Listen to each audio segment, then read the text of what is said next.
हाय, hello, नमस्कार, welcome back to my channel. कसे आहात सगळे? आय होप तुम्ही खूप छान मस्त आणि मजेत असाल. सकाळची सुरुवात आज बाहेरच्या गॅलरीतून करते म्हटलं की तुम्हाला पण हे दाखवावं की आमच्याकडे ना हे असं धुकं पडलेले आणि थंडीचा जोर जो आहे तो पुन्हा एकदा वाढलेला आहे. मध्ये 2 दिवस जी थंडी थोडी कमी होती, आभाळ येत होतं, पण आता आहे ना बराचसा जो आहे तो थंडीचा जोर वाढलेला आहे. आणि बघा मी आहे ना आत्ता सकाळी उठल्यानंतर साबुदाणा जो आहे तो भिजायला घातलेला आहे. रात्री ना साबुदाणा भिजत घालायला विसरले म्हणण्यापेक्षा ना कन्फर्म नव्हतं की आज उपवास करायचा आहे की नाही. आणि हो, आज आहे अंगारकी चतुर्थी, त्याच्यामुळे ना मी कधी ना अशा चतुर्थी आहे ते केलेलं नाही आहेत, पण आज म्हटलं की वर्षाची सुरुवातच खूप छान पद्धतीने झालेली आहे. म्हटलं की पहिलीच जी आहे ती ही अंगारकी चतुर्थी आहे, तर उपवास करावा. उपवास आहे म्हटल्यानंतर आशूच्या बाबांना पण म्हटलं की तुम्ही पण जे आहे त्याचा उपवास करा. मग आमच्या दोघांचा पण जो आहे तो आज उपवास आहे आणि आशूचाच फक्त जो आहे तो नाश्ता बनवायचा आहे. पण थोडा वेळ आहे म्हटलं की चला निवांत जो आहे तो चहा पिऊयात. असं ना निवांत चहा प्यायला अजिबातच मिळत नाही आणि आज पहिल्यांदा जो आहे तो असं निवांत चहा प्यायला मिळालं. म्हटलं की चला थोडंसं जे आहे ते मोबाईल पण बघूयात. आणि ना थोडं जरी निवांत वेळ मिळाला ना तरी खूप छान वाटतं. म्हणजे ना चहाच्या टायमिंगला जर असा निवांतपणा मिळाला ना तर ना याच्यापेक्षा दुसरं काही सुख नसावं असं मला वाटतं. म्हणजे ना बऱ्याच दिवसातनं जे आहे ते असं मी विचार करत होते की ना थोडा वेळ जो आहे तो आपल्याला काढावा. म्हणजे ॲटलीस्ट सकाळचा चहा किंवा संध्याकाळच्या चहाला तरी ना आपल्याला ना थोडीशी 5-10 मिनटं आपल्या स्वतःसाठी काढता आली पाहिजेत. निवांत असा जो आहे तो चहा घेता आला पाहिजे. पण ना काही कारणांमुळे ना ते पॉसिबल होत नाही. कधी वेळ मिळतो, कधी मिळत नाही, किंवा मग सकाळची धावपळ पण असते, सकाळचा नाश्ता पण असतो बनवायचा. मग त्या वेळेत काय होतं ना की आपण ना उभं राहूनच किंवा किचनमध्ये जो आहे तो असा चहा पिऊन घेतो पटकन आणि मग आपल्या कामांना लागतो. पण आज स्वयंपाक नाही आहे, निवांत जो आहे तो सगळं रुटीन चालू होणार आहे, तर त्याच्यामुळे ना आज हा असा निवांत वेळ मिळाला आहे चहा प्यायला. आणि बघा, स्वयंपाक जरी करायचा नसेल किंवा स्वयंपाक खूप जास्त कमी असेल किंवा निवांत वेळ जरी मिळाला ना आपल्या या सगळ्यातनं, तरी ना आपण एक्स्ट्राची कामं शोधून काढतो किंवा मग ऑलरेडी कामं पेंडिंग पडलेली असतात ते आपल्याला कंप्लीट करावी लागतात. काल उशिरापर्यंत जे आहे ते मशीन लावली होती आणि 2 दिवस आभाळ पण होता, त्याच्यामुळे कपडे काही वाळायचं नाव घेत नव्हते. त्याच्यामुळे काल काही कपड्यांच्या घड्या घातल्या नाहीत, कपडे जे आहे ते वाळतच ठेवले होते आणि आज सकाळी जे आहे ते कपडे काढून आणले, तर त्याच्यात जे आहे ते आता घड्या घालायचं काम चालू आहे. म्हणजे बघा, जरी ना मला स्वयंपाक करायचं नसलं तरी ना ही बाकीची एक्स्ट्राची कामं जी आहे ते करावीच लागतात. आणि त्याच्यामुळे काय होतं की मग या कामांना वेळ द्यावा लागतो आणि मग जी पुढची कामं असतात ना त्यांना ना कमी वेळ द्यावा लागतो किंवा मग ती कामं थोडीशी लेट सुरू होतात आणि मग संपायला पण जे आहे ते लेट होत जातात. मग असं करून जे आहे ना ते कामांना सगळ्या लेट होत जातात. आशूला ना खाली खेळायला जायचं होतं, पण त्याला ना जाऊ दिलं नाही, म्हणून तो खूप जास्त रडत होता. मग त्याला ना मी माझ्यासोबत घेतलं काम करायला. म्हटलं की चला त्याचा पण जो आहे थोडासा वेळ जाईल. आणि ना असं लहान मुलांना जर आपल्यासोबत घेतलं ना काम करायला की मग आहे ना ते ऐकतात पण आपलं आणि ना त्यांचं जे लक्ष असणं ते डायवर्ट पण होतं. म्हणजे ना ही माझी ट्रिक आहे. त्याला ना मग मी असं ना माझ्यासोबत घेते, काम करायला लावते किंवा मग त्याचं जी आवडीची वस्तू असेल ती त्याला खेळायला देते. तसं तर तो काही खेळण्यांसोबत खेळत नाही जेव्हा माझ्यासोबत असतो तेव्हा. मग ना अशी कामामध्ये लुडबुड हे करणं त्याची चालू असते. मग मी पण त्याला जे आहे ते काही म्हणत नाही, कारण शांत तरी बसतो, रडत तरी नाही ना, त्याच्यामुळे ना मी त्याला अशी लुडबुड करून देते. मग आत्ता पण बघितलं ना मी बेडशीट टाकते, पण त्याचं काही वेगळंच चाललेलं आहे. म्हणजे बेडशीटासोबत खेळायचं किंवा मग त्याच्यामध्ये बाऊ करायचं किंवा ते ओढायचं, असं काहीच त्याचं चालू असतं. आणि ना जेव्हा आपण ही कामं करतो ना तेव्हा ना आपल्याला खूप जास्त राग पण येतो, चिडचिड होते, कारण आपण ना एक तर सगळ्या गोष्टी ज्या आहेत त्या व्यवस्थित ठेवायचा प्रयत्न करतो आणि आपली मुलं जी आहेत ते त्याच गोष्टी सगळ्या काढून ठेवतात आणि त्यामुळे ना होते चिडचिड. पण ना मी ना आता ना चिडचिड करणे ना बंद केलेले. म्हणजे ना आता अजिबातच जे आहे ते अशा ते चिडचिड करत नाही. थोडंसं जे आहे ते कमी केलेलं आहे, कारण त्याला जसं खेळायचं तसं खेळून देते. नंतर तो झोपल्यानंतर मग सगळं एकदाच जे आहे ते आवरून घेते. आज आहे अंगारकी चतुर्थी आणि ना सकाळी लवकर उठले होते, सगळं जे आहे काम आवरायला घेतलेले मी. आणि ना हा इकडे बोलायचं बघू. आणि कालपर्यंत असं माझं अजिबातच डिसाईड नव्हतं की आज जे आहे ते अंगारकी करायची म्हणून. काल रात्री 12-1 वाजेपर्यंत ठरलं होतं माझं, पण सकाळी उठल्यानंतर काय झालं माहीत नाही, अचानक म्हटलं चला आज आपण जे आहे ते अंगारकीचा उपवास करूयात. आणि सकाळी जे आहे ते मी साबुदाणा भिजत घातलेलं आहे, म्हणजे 7 वाजता जे आहे साबुदाणा भिजत घातलेला आहे. आणि त्याच्यानंतर मग सगळी जी आहे ते आवरावर करायला घेतली, छान अशी देवपूजा केलेली आहे. आशूचे बाबा ऑफिसला गेलेत आणि ॲज सगळी कामं जे आहेत मला एकटीला करायची आशूला बघून. त्यामुळे स्वयंपाकाचं काही टेन्शन नाही आहे. अशी फक्त छोटं मोठं काहीतरी आता करेल मी. खिचडी जी आहे ते मला करायची आहे, पण त्याला बराचसा वेळ आहे, कारण 7 वाजता साबुदाणा भिजत घातला होता, त्याच्यामुळे साबुदाणा अजून भिजलेलं नाही आहे, त्याच्यामुळे खिचडी जरा उशिराच करेल. तोपर्यंत म्हटलं की जी कामं करता येतात अशी अजून तेवढी कामं करावी. बाकी तर सगळं किचन वगैरे ते क्लीन झालेलं नाही. बाबा ऑफिसला गेले आणि उपवास वगैरे काही करायला जमत नाही. 16 सोमवारचे जे आहे ते उपवास मी खूप भक्तिभावाने पकडले होते. पण ना असे छोटे मोठे जे उपवास आहेत ना ते ना माझ्याकडून पण ना या वर्षात म्हटलं की बघूयात करून, या वर्षात करून बघूयात उपवास जमतात की नाही. त्याच्यामुळे ना पहिला वर्षातला उपवास अंगारकी पण आले. म्हणजे ना माझं रात्रीपर्यंत फिक्स नव्हतं की उपवास करायचा की नाही करायचा. म्हटलं की आता ना सकाळी उठल्यानंतरच ठरवूयात. जर मनाला वाटलं उपवास करायचा आहे, मनाने जे आहे ते ग्रीन सिग्नल दिला की उपवास करायचा तर करायचा, नाही तर मग जे आहे ते उपवास नाही करायचा. पण सकाळी उठल्यानंतर खरंच असं वाटलं की नाही आज जे आहे ते अंगारकी करून बघूयात. जर काही त्रास झाला तर परतची जी अंगारकी किंवा परतचे जे काही उपवास होतील ते नको करायला. पण आज जो आहे तो पहिल्यांदा करून बघूयात. अशा पद्धतीने जे आहे ते आज मी उपवास केलेला आहे. आणि आशूला ना बिझी ठेवायचं असेल ना तर ना मी त्याला ना अशी कामं सांगत राहते. म्हणजे कपडे जे आहेत ते मशीनमधून काढायचे आणि मग त्याच्या हातात द्यायचे आणि मग ते बादलीत टाकतो. मग बादली उचलून बाहेर ते ठेवायची. मग कपड्यांना लावायला चिमटे द्यायचे. असं काहीच त्याची आहे ना माझी कामामध्ये ना मदत करणं चालू असतं. आणि ना मला बरं वाटतं. म्हणजे ना जेव्हा मी आशूला घेऊन ही सगळी कामं करते ना तो पण जो होतो माझ्यासोबत राहतो. म्हणजे माझ्या डोळ्यासमोर राहतो तो. आणि ना त्याचे ना म्हणजे वेगळं काही खेळणं असं राहत नाही किंवा वेगळं काही असं करत नाही. म्हणजे काही सांडमांड किंवा भिंतींवरती असं पेनाने लिहिणं किंवा वेगळं काही असा पसारा बिसारा करत नाही. मग त्याला सोबत घेऊन कामं केली ना मला पण जे ते बरं वाटतं आणि त्याला पण जे एक चांगली सवय पण लागेल असं मला वाटतं. आणि आज उपवास आहे तर म्हटलं की साईचा डबा जो आहे तो पण हलवावा. म्हणजे ना डबा पूर्णपणे भरत आला होता आणि आज उपवासाला जे आहे ते ताक पण खायला होईल.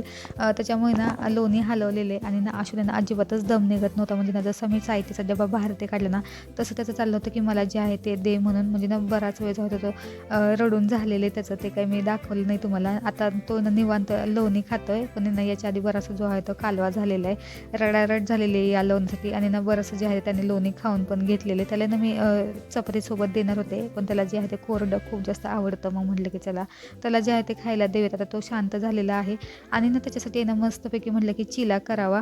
म्हणजे बेसनाचा जो चिला असतो ना तो करावा ज्याच्यामध्ये कांदा टोमॅटो सगळं घालून.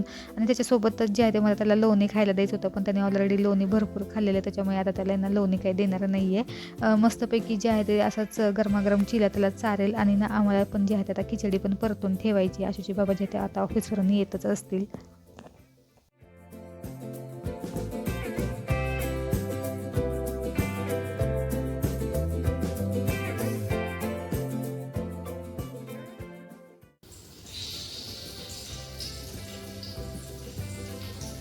सकाळी 7 वाजता जो आपण साबणामध्ये त्याला घातला होता आणि आत्ता 11 वाजले आणि 3 कांदे आता भिजलेले आहे. थोडा एका 2 मला वाटते की थोडेफार भिजत घातले होते पण ठीक आहे. बाकी 80% साबणामध्ये भिजलेले आहे. त्याच्यामुळे आता बसमध्ये करायला लागली. आपलं पण जे आहे ते बेसनचा चिला केलेला आहे कारण जास्त खाणार नाही. तो पण त्याच्यात भरणार नाही त्यामुळे त्याच्यामध्ये चिला केलेला आहे. एका गॅसवरती चिला होते तोपर्यंत म्हटलं आपण पण आपली खिचडी एका गॅसवरती परतून घ्यावी. आणि 3 तासात जे आहे ते बऱ्याच चांगल्या प्रकारे जो आहे तो साबुदाणा भिजलेला आहे. खूप जास्त असा चिकट पण नाही झालेला आणि खूप जास्त असा फडफडीत पण नाही झालेला. एकदम जसा हवा तसा साबुदाणा झालेला आहे. आणि ना अशी मऊसूत खिचडी ना खायला खूप छान लागते. सकाळी जर एक बटाटा शिजवला असतं ना तर आणखीन जे आहे ते चांगलं झाले असते खिचडी. पण यांना लक्षातच नाही आलं. म्हणजे ना उपवास करायचं हेच आधी फिक्स नव्हतं. त्याच्यामुळे ना ही सगळी जी आहे ते खिचडीची तयारी होते त्याला ना सगळा उशीर होत गेला. जर माहीत असतं की उपवास करायचा आहे तर मी आधीच जे आहे साबुदाणा भिजत टाकलं असतं. सकाळी लवकर उठून जे ते बटाटे पण शिजवायला घातले असते आणि आशूला मस्तपैकी आलू पराठा पण केला असता. पण ठीक आहे काही हरकत नाही. आता नेक्स्ट टाईम जेव्हा पण मी उपवास करायचा असेल ना तर ना आधी प्रिपरेशन सगळी करून ठेवेल. आणि ना बऱ्याच दिवसातनं म्हणजे बऱ्याच वर्षातनं म्हणायला गेलं तर चालेल की मी खिचडी खाणार आहे. म्हणजे ना खिचडी अशी मला फारशी आवडत नाही आणि 16 सोमवारला पण ना खिचडी चालत नसायची. त्याच्यामुळे ना मी काही अशी खिचडी खात नसायची किंवा उपवासला पण ना मी अशी काही खिचडी खात नसायची. 3 hours later.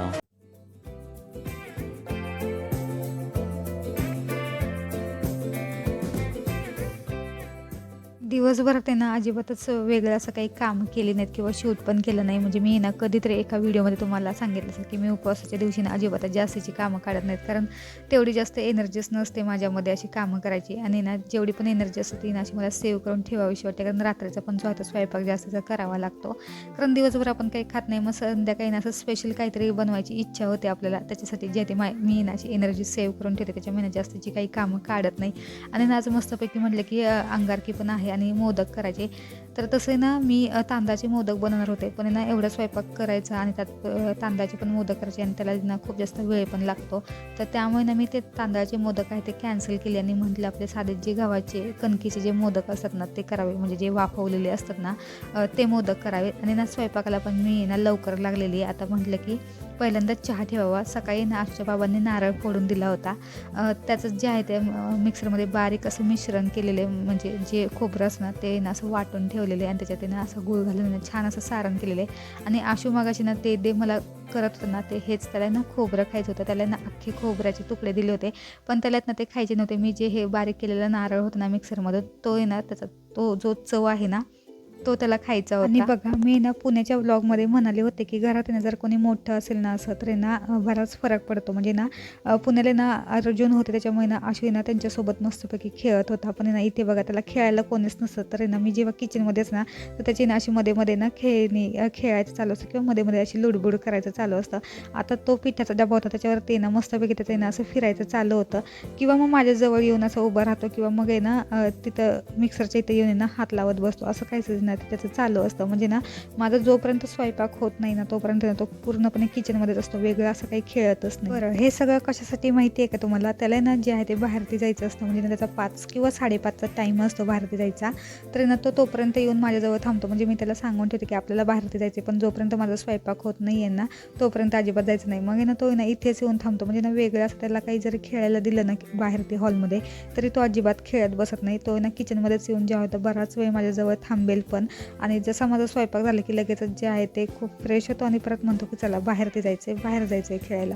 असं काहीच आहे ना त्याचं चालू असतं. आणि त्याला बाहेर घेऊन जायचं म्हटलं ना मला ना निम्मा स्वयंपाक उरकून घ्यावा लागतो, कारण ना त्याला ना जायचं असतं. त्यासाठी तो खूप असं घाई करतो. पण ना जेव्हा आम्ही खेळून येतो ना तर ना तेव्हा त्याला भूक लागते आणि ना त्याला ना अजिबातच भूक सहन होत नाही. मग ना रडत बसतो. त्याला जर काही खायला दिलं नाही ना तर ना मग तो खूप जास्त चिडचिड करतो. त्याच्यामुळे ना मला ना जेवढ्या लवकर होईल किंवा जेवढा पॉसिबल होईल ना तेवढा मी ना जाताना स्वयंपाक करून घेऊन जाते. बघितलं ना तुम्ही, जोपर्यंत तो माझ्यासोबत असतो ना किचनमध्ये तोपर्यंत ना असा काहीच आहे ना तो उभा राहत असतो, किंवा त्याला ना किचन ओट्यावरती बघायचं असतं की काय चाललंय आणि काय नाही. आणि ना मी ना मस्त वाटाणा बटाट्याची भाजी केलेली आहे. म्हणजे ना पूर्णपणे जे आहे ते ग्रेव्ही बनवणार आहे. कांद्याचं जे आहे ते मी वाटण केलं होतं, त्याचं वाटण मस्तपैकी ना आमटीत टाकलेले आणि आमटीचा कलर बघा. आणि ना खायलाच एवढी छान लागते. म्हणजे ना असं स्पेशल कधीतरी करायला खूप छान वाटतं. म्हणजे रोज अशा वाटून भाज्या मी काही करत नाही. ज्या आहेत त्या साध्या सिंपलच असतात. पण आज उपवास पण सुटणार आहे, मग म्हटलं की छान अशी वाटून घाटूनच भाजी करावी. डाळ भाताचा कुकर लावलेला आहे. म्हणजे आशू काही ही भाजी खाणार नाही तिखट असेल म्हणून, पण त्याच्यासाठी जे आहे ते डाळ भाताचा कुकर लावलेला आहे. चपाती पापड तळायचे आणि मोदक असा जो आहे तो साधा सिंपल बेत मी ठरवलेला आहे करायचा.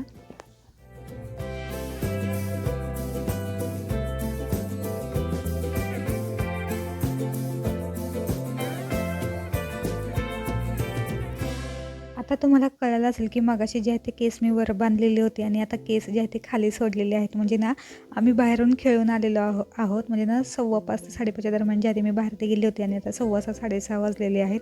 आल्यानंतर पहिल्यांदा जे आहे ते म्हटलं मोदक करायला घ्यावेत, कारण एका साईडला जे आहे ते मोदक शिजतील आणि त्याच्यानंतर एका साईडला जे आहे ते चपात्या करता येतील. पहिल्यांदा ना या वाटीने काप केले होते, ते खूपच जास्त मोठे होते ते. त्याच्यानंतर ना मी याने काप केले, याने खूपच छोटे झाले. आता या दोघांचा मधला जो आहे तो भाग मी काढलेला आहे, थोडंसं त्याच्यापेक्षा मोठा आहे. आता याने काप करून बघते. तुम्ही पण माझ्यासारखे आहात का? म्हणजे ना एक मोठी चपाती लाटायची आणि त्याचे गोल गोल काप करायचे आणि मग त्याच्यात सारण भरून असे मोदक करायचे. किंवा मग तुम्ही कशा पद्धतीने मोदक करता हे पण सांगा. म्हणजे काही जण जे आहेत ते एक पाती असे लाटतात आणि मग त्याच्यामध्ये जे आहे ते सारण भरतात. पण मला ना ते ना खूप जास्त लेंदी प्रोसेस वाटते. आणि ना असं जर काम कमी करायचं असेल किंवा शॉर्टकट मारायचं असेल ना तर ना मला ना हे बेटर वाटतं की एक पूर्ण चपाती लाटून घ्यायची आणि त्याच्यात ना असे गोल गोल काप करायचे. म्हणजे आपल्याला हवे तेवढे मोदक करता येतात आणि हव्या त्या साईजमध्ये जे आहे ते मोदक करता येतात. आपण जर मोदकाचं सारण छान प्रकारे बनवलं ना तर मग ते मोदक खूप छान लागतात. मग ते कोणतेही असो, म्हणजे जर उकडीचे मोदक असो किंवा असे कणकीचे मोदक असो किंवा तळलेले मोदक असो, ते खायला खूप छान लागतात जेव्हा आपण सारण आहे ना चांगल्या प्रकारे बनवतो. म्हणजे ना मोदक हा सर्वस्वी सारणावरती अवलंबून असतो असं मला वाटतं. यावरती तुमचं काय मत आहे ते नक्की मला कमेंटमध्ये सांगा.